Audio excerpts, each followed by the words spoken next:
Hey, welcome back to the channel. Today we've got the PreSonus Quantum ES2 USB-C audio interface here for a look together.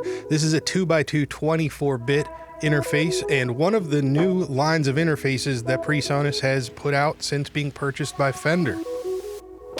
The packaging here is the first indication that something has changed at PreSonus. I've never seen them use anything like this before, and it's really nice stuff. It makes a good first impression.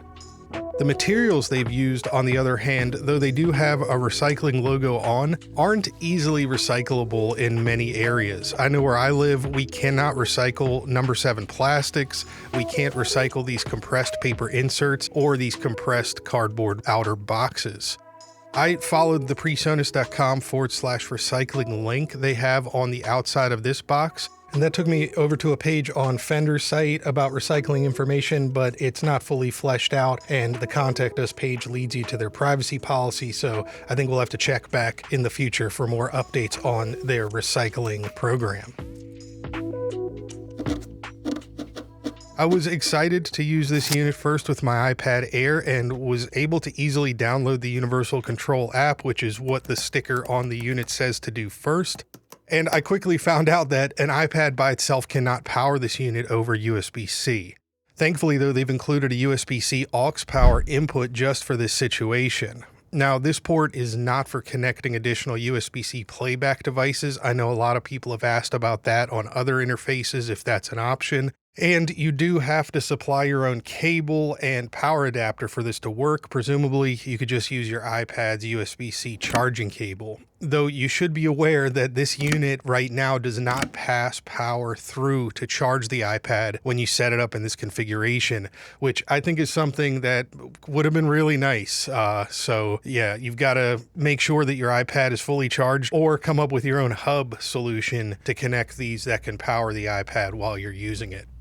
Once you get all that sorted, unfortunately, you might be as disappointed as I am that this interface does not work directly with Universal Control on iOS. That is to say, it works with iOS as a class-compliant 2x2 interface, but you cannot use the iOS Universal Control app to connect to it or control any of the advanced features. So that means no monitoring controls at all beyond just volume of the playback, no access to any of the loopback or other advanced features. So while you can record a basic track and listen back to stereo sources like, YouTube videos, that's where the fun ends for iOS with this unit. So it looks like this series of interfaces were really designed more with desktop users and laptop users in mind more so than mobile devices, which is a real shame, I think, for a bus-powered interface of this size. Included with the interface is a 1 meter long USB-C cable, and connecting that directly to my M1 Mac Mini works just fine and powers it just with that single cable, so that's great. Laptop users may have to use that aux input for power depending on what your computer can do.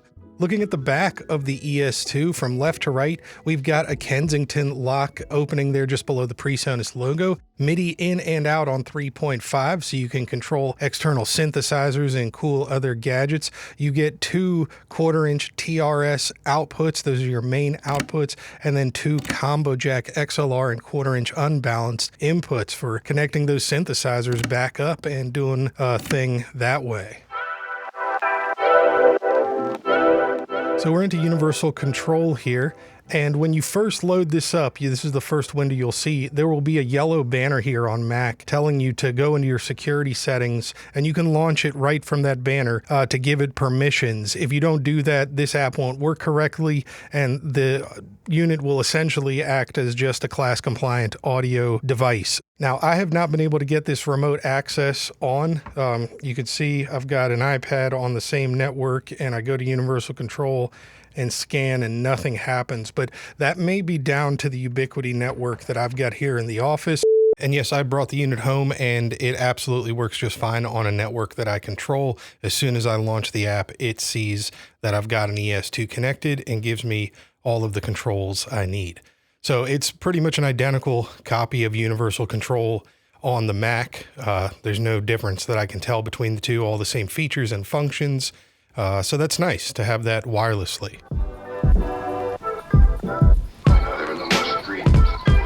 If you click on this lower part here, you will get the mixer view where you can change all of the different settings for the monitor mixes, and you don't get too much. There's no EQ, there's no compression or gates, there's no effects.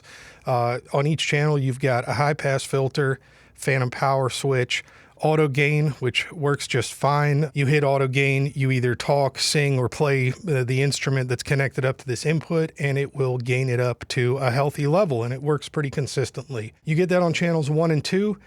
You get sends to the 2 different loopbacks, and by default, loopback is not shown here. It just looks like this when you first pull it up. I like to see the loopback paths just so it's a little easier for routing.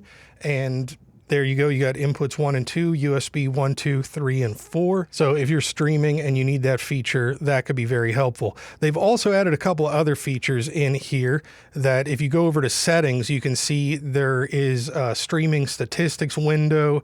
I'm not doing a stream right now, so presumably that would populate. There is an OBS setup wizard. This comes up kind of big, but there we go.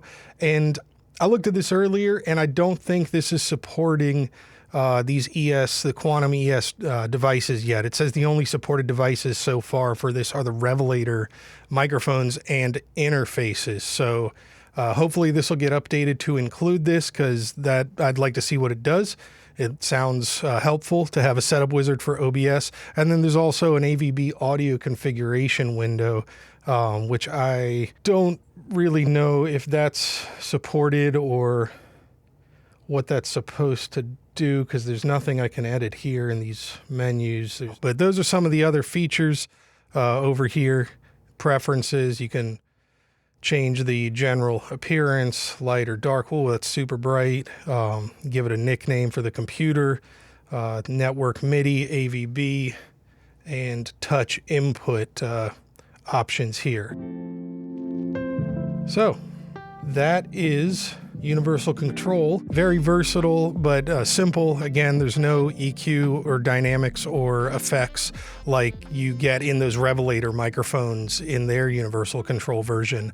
This is just zero latency monitoring if you monitor here as opposed to in the software.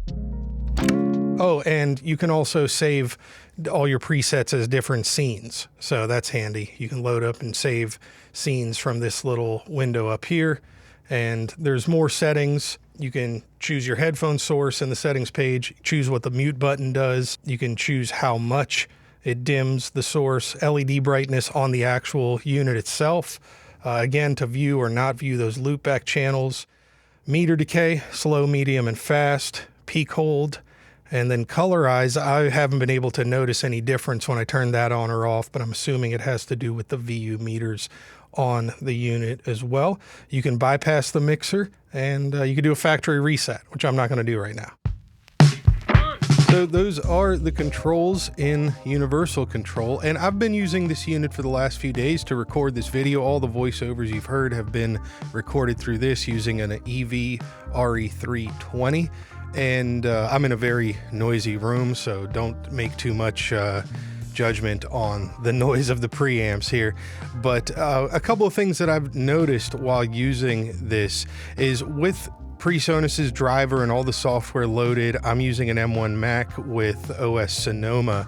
I've gotten more than a handful of instances where the playback from DaVinci Resolve will just completely glitch. Things will play in extra fast, or duplicates will play of things, or just full digital distortion hash will come through the headphones interface, and it's pretty abrupt and it's pretty loud. I test a lot of audio interfaces, and that's something unique to this one. It's hard to catch on video, so that little short clip was just a quick example. Interface, and but yeah, that's frustrating because it's hard to know when that's going to happen, and when it does, it comes at full scale, clipping on the outputs, whether you're wearing headphones or using the monitors.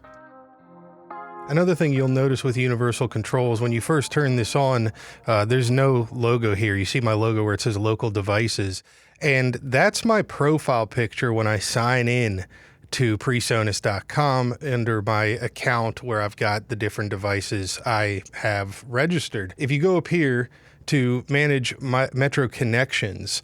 You would think that has something to do with managing the connections locally, the audio connections, something like that. But if you click that, that launches a browser and into PreSonus, mypresonus.com/Metro. And this is the latest innovation for Studio Live Series 3 mixers, delivering a first-to-market solution for live remote mixing over the internet. Okay, so that says it's exclusive for Studio Live Series 3 mixers, which this is not. This is not a Studio Live Series 3 mixer. This is a Quantum ES2 audio interface. So I'm not sure if this is even relevant to this. So all of that to say that Universal Control, like many of PreSonus's products, when you launch them, when you launch their DAW, it dials out to check your registration and connects back to their servers for whatever reason. This unit here does not seem to be supported by Metro. That says it's exclusive for Studio Live Series 3 mixers. This is a Quantum interface, so I'm not sure if that just needs to be updated or I'm missing something there, but that's what this button, this Manage Connections button, launches. And also the DAW that they give you with this, it used to be that when you bought a PreSonus interface, you got a copy of their entry-level DAW, and you got that for free. It was a free license that let you use that forever, but it was feature limited. It wasn't their full version of Studio One. And now it looks like this product comes with instead a 6-month Studio One Plus full access license. And then after 6 months, you can choose to continue the subscription. Keep that in mind if you're pricing this out with the DAW, if you don't have a DAW already, that this is going to lead you to a subscription at the end of that 6-month access period. So after using this interface for a little bit now, I think it's a fine interface. It's fitting with most of what PreSonus has put out in the past. It's very simple to use and intuitive. It would have been great to see it pass power through to work better with iPads and mobile devices like that, because that's something with small interfaces that I like to do a lot. So room to improve there, and as well on the presentation, that recycling page needs to be fleshed out if they're going to put that on the box. And Universal Control launching into Metro, a couple of things they could clean up, but overall, not a bad interface. PreSonus always does a pretty good job, and I really do hope that they're able to get that driver sorted out for OS Sonoma here on the M1 Mac. I'm not sure if anybody else is experiencing what I did with those glitches, but it would be great if it didn't do that. So thanks for watching. I hope this was helpful and useful and talked about some stuff that you didn't see in the other videos about the Quantum ES2, and I hope you'll come back again in the future. Thanks for watching.